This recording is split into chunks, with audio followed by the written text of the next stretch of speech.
I'm going to start by reading the synopsis of this. So, Star Virgin, a girl that has a device attached to her arm that turns her into a superhero when someone tries to have sex with her.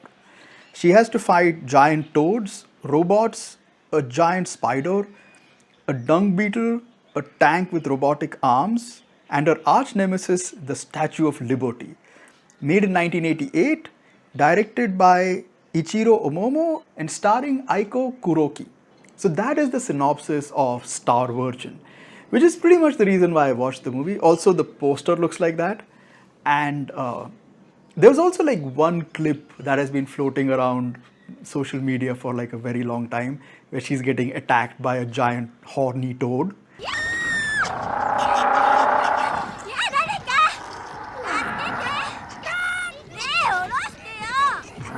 So we start off and we're in like a rainforest type of an area, and our our heroine is sort of tied to a crucifix, and then this giant toad sort of comes out of the ground and tries to like lick her or something, and then she immediately sort of turns into a superhero and like beats up the giant toad and escapes the planet.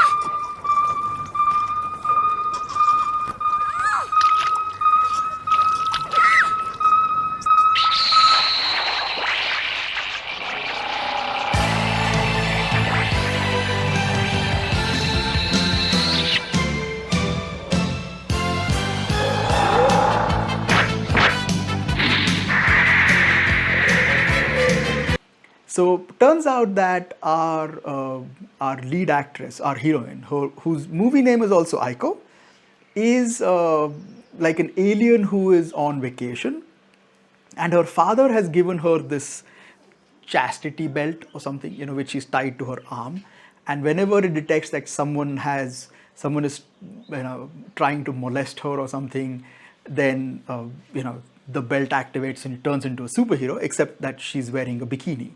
So like a pink bikini with like gold armor or something. Yeah.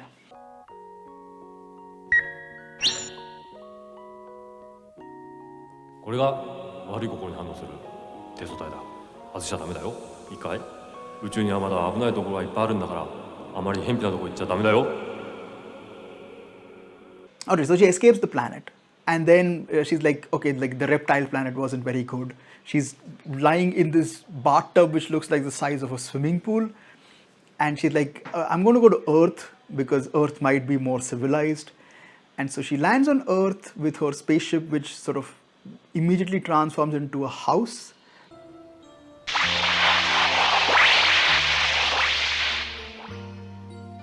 And then she's got like this red flying scooter with a heart-shaped speedometer, and she's like, going around happy.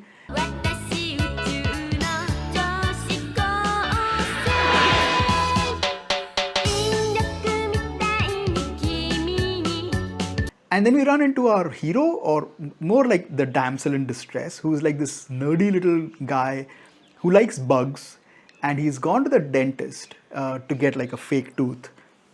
But the fake tooth is like a big secret because it's not really a fake tooth. It's like this ancient stone which has like powers or something.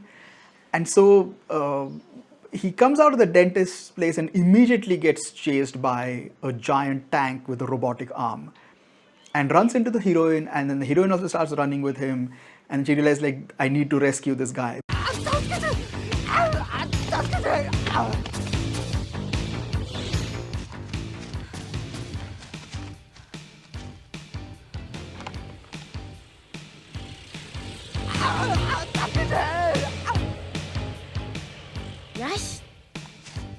So the interesting thing about her power is that the device doesn't detect danger. So even though she's being chased by a giant tank, she's not going to transform. She's only going to transform if someone is going to try and have sex with her without her consent. So now she's like, oh, I need to find someone. So she finds like this poor American tourist, and she's like, hey, I'm a geisha, you want to have some fun? And so he's like, oh, cool, okay. And then she immediately transforms. Nice. Oh yeah. Oh. She's a small wrestler. Even though she's like, yeah, okay, but I guess it detects like, oh, anytime someone is going to try and have sex with her. So then she transforms and she like destroys the tank. But then like a spaceship shows up and kidnaps the hero. So she's like, oh, damn it, now I got to go rescue him again. And so she ends up on this island, which is being run by this crazy Japanese general who wants to sort of restore Japan to its pre war glory. So he's been making like these giant robots and stuff.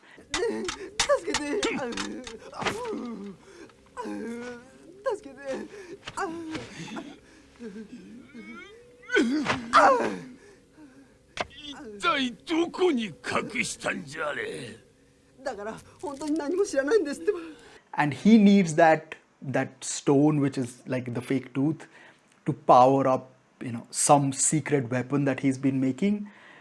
And that's the rest of the movie. So then she runs into like giant spiders and a robot samurai, and there are like assorted random critters, and there's like a giant dung beetle. I don't know why there are giant spiders and giant dung beetles, because the general is mostly making robots and stuff. So I don't know, like, this isn't Island of Dr. Maru where we have like mutated creatures and stuff. It's just he's making robots. So I don't know why there are giant spiders and giant dung beetles, but yeah, like, we need something. And so yeah, so the rest of the movie is just her trying to fight off these random things and then become and then rescue the hero. Okay, so she just goes from there is no downtime, right? She just goes from like one action set piece to the next action set piece. And when I was watching it, I was like, maybe like the way I thought about it was like, I was looking up who the heroine is, and her name is Aiko Kuroki. And I'm guessing she was a model or an idol of some sort. And she's only done like 4 or 5 films, and all of them in 1988. Like, she didn't do anything after that. And when the movie starts, it gives me like 2 names, but one of them was called the Ogawa Modeling Studio. And I was like, okay, maybe like she was contracted with the Ogawa Modeling Studio and they had some money. So in order to promote her, they made this sci-fi movie to promote her, because she runs around in a bikini most of the times. But turns out I was completely wrong, because the other name in the production is called Pony Video. And Pony Video is a part of a company called Pony Canyon. So it turns out Pony Canyon is one of the largest music labels in Japan. Like, they started in 1966. In the 80s, they were probably at their peak. And even today, they have something like 200 odd Japanese artists signed up and who like regularly feature in like the top 10. So they're a pretty big name. But they're not just into music. They also did anime and they also made video games. So it turns out that there was a video game called Star Virgin, for the MSX computers. I've never heard of that. I'm not a big time gamer, but I think they were like computers, personal computers made by Microsoft, but only for Japan. So they only existed in Japan. So anyway, so Pony Canyon made a game called Star Virgin, and in order to launch that game, they made a 1-hour movie. So the movie is technically just like a ad or a promo campaign or like a prequel that sets up, the Star Virgin video game. And so they both were released like 1 month apart. Like, the movie was released first, and then you got like it's a video. It's direct to video. It's not like it showed up in the theaters. So they did the movie first, and then they launched the game. Turns out neither of them worked. So the whole thing just sort of faded off into obscurity. But that sort of explains the movie in general, because there is a budget to this. Even though like all of it is shot, my guess is like south of Japan, like it's very tropical looking. And they've shot mostly, my guess would be around some kind of a national park, because she's just running around on an island most of the time. So beyond not having like, a fairly standard, jungle location, there is a lot of budget here for, all the critters and the robots. Like, there's a giant samurai that keeps chasing them.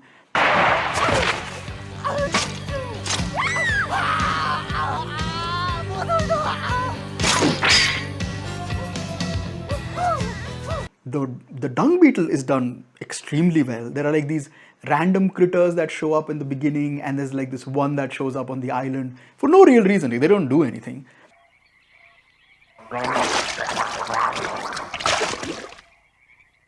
And then even like the horny toad in the beginning is done really well. So like from a VFX and whatever, like the stop motion work or the puppet work and all of that, it's done very well. Like Pony Canyon spent like a fair bit of money making this movie.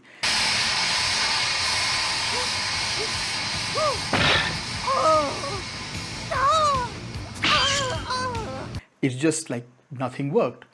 And once it faded off into obscurity, I think it became sort of like a internet treasure hunt, because people, like, there is like this one clip where she's being attacked by the horny toad, which kind of keeps floating around the internet.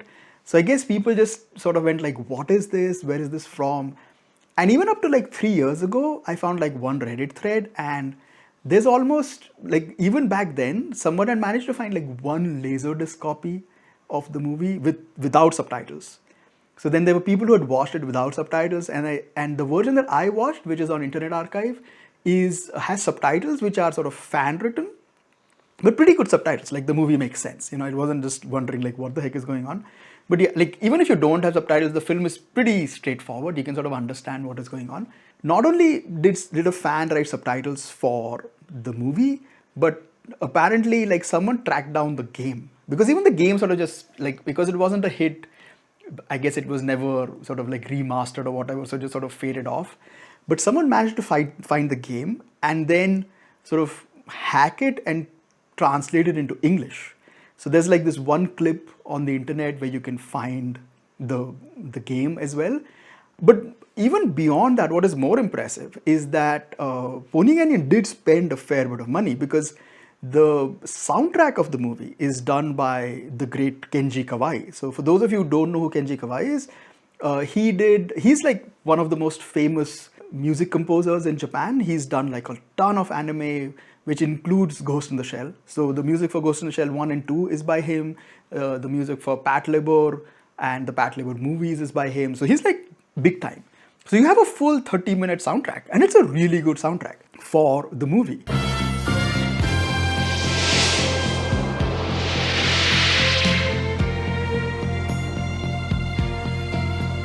It just, as I said, like, it didn't work, so it just sort of, fell through the cracks, and then, every once in a while, everyone was like, oh, where is this? So now, if you're interested, you can watch it on Internet Archive. The bottom line is, like, would I recommend it?